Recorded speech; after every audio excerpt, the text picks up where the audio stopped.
Class 12 semester 4 ছাত্রছাত্রীদের আগামীকাল রয়েছে শিক্ষাবিজ্ঞান পরীক্ষা। গোটা সিলেবাসের সাজেশন তো দিয়েছি, আজকে শেষ মুহূর্তে দাঁড়িয়ে কোন 5 কোন 10 নম্বরগুলো না পড়লেই নয়, একদম পড়তেই হচ্ছে, সেই প্রশ্নগুলো আজ এই ভিডিওতে তোমাদের দেখিয়ে দেবো। সকল যে প্রশ্ন দেখাচ্ছি তার উত্তর অনেক আগেই আমরা চ্যানেলে দিয়েছি, এই ভিডিওর ডেসক্রিপশানে তার লিঙ্কটা দিয়ে রাখলাম, সেখান থেকে দেখে নিতে পারো। আগামী দিনে বাকি পরীক্ষাগুলোরও এইরকম লাস্ট মিনিট সাজেশন তোমাদের জন্য আসতে চলেছে, তাই ফেসবুক থেকে দেখে থাকলে পেজটিকে লাইক করতে হবে, ইউটিউব থেকে দেখে থাকলে চ্যানেলটিকে সাবস্ক্রাইব করে দিয়ে পাশে থাকা বেল আইকনটিকে ক্লিক করে দেওয়ার অনুরোধ রইল, যাতে আগামী দিনে কোনো রকমের ভিডিও এবং আপডেটস তোমাদের আর মিস না হয়। তো চলো শুরু করা যাক আজকের ভিডিওটি। দেখো, এখানে শিক্ষাবিজ্ঞানের আজকে শুধুমাত্র তোমাদের যে 5 এবং 10গুলো না পড়লেই নয় সেগুলো দেখিয়ে দিই, তোমরা দেখে নাও এই প্রশ্ন উত্তরগুলো তোমাদের রেডি আছে কিনা। এই ভিডিওর ডেসক্রিপশানে আমি এডুকেশনের গোটা সিলেবাসের নোটস উত্তর সহ যে ভিডিওটা এনেছি তার লিঙ্ক দিয়ে রাখলাম, প্রয়োজন অনুযায়ী দেখে নিতে পারো। প্রথমে আলোচনা করব আমরা প্রথম অধ্যায় শিখন নিয়ে। শিখন থেকে 10 নম্বরের প্রশ্ন আসবে, বড় প্রশ্ন। তো সেখান থেকে প্রথম যে প্রশ্নটি পড়তেই হবে সেটা হচ্ছে পরিণমন কাকে বলে, পরিণমনের বৈশিষ্ট্য আর শিক্ষাক্ষেত্রে পরিণমনের গুরুত্ব আলোচনা করো। তার পরের প্রশ্ন স্পিয়ারম্যানের দ্বি উপাদান তত্ত্বটি আলোচনা করো।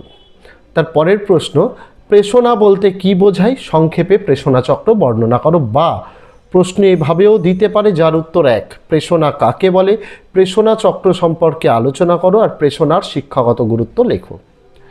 নেক্সট প্রশ্ন মনোযোগ কাকে বলে, মনোযোগের বস্তুগত, ব্যক্তিগত ও দৈহিক নির্ধারকগুলি সংক্ষেপে আলোচনা করো। বা প্রশ্ন এভাবেও দিতে পারে মনোযোগের সংজ্ঞা দাও, মনোযোগের নির্ধারকগুলি আলোচনা করো।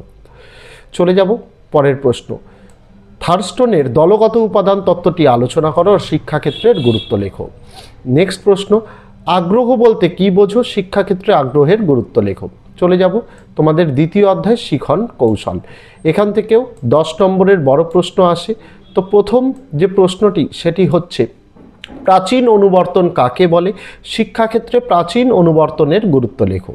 বা প্রশ্নটি এভাবেও দিতে পারে একই উত্তর প্রাচীন অনুবর্তনের ধারণাটি ব্যাখ্যা করো, একই সাথে প্রাচীন অনুবর্তন সংক্রান্ত প্যাভলভের পরীক্ষাটি বর্ণনা করো। নেক্সট প্রশ্ন থর্নডাইকের শিখনের মূল সূত্রগুলি কি কি, একই সাথে শিক্ষাক্ষেত্রে মূল সূত্রগুলির গুরুত্ব আলোচনা করো।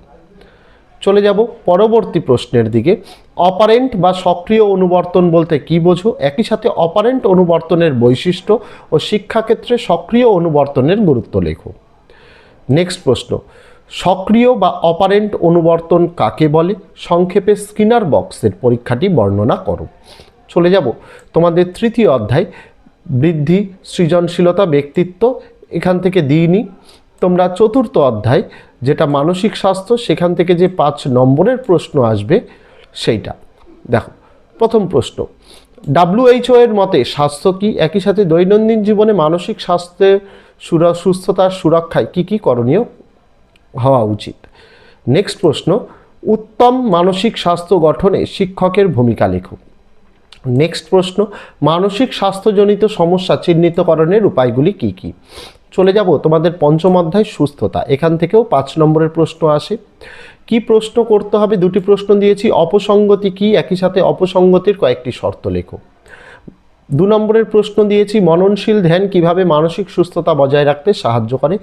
বা প্রশ্ন এভাবেও দিতে পারে মানব কল্যাণে ধ্যানের ভূমিকা কী। চলে যাব 6 নম্বর অধ্যায় মানসিক স্বাস্থ্য ও সুস্থতার উন্নয়নে জীবন দক্ষতা।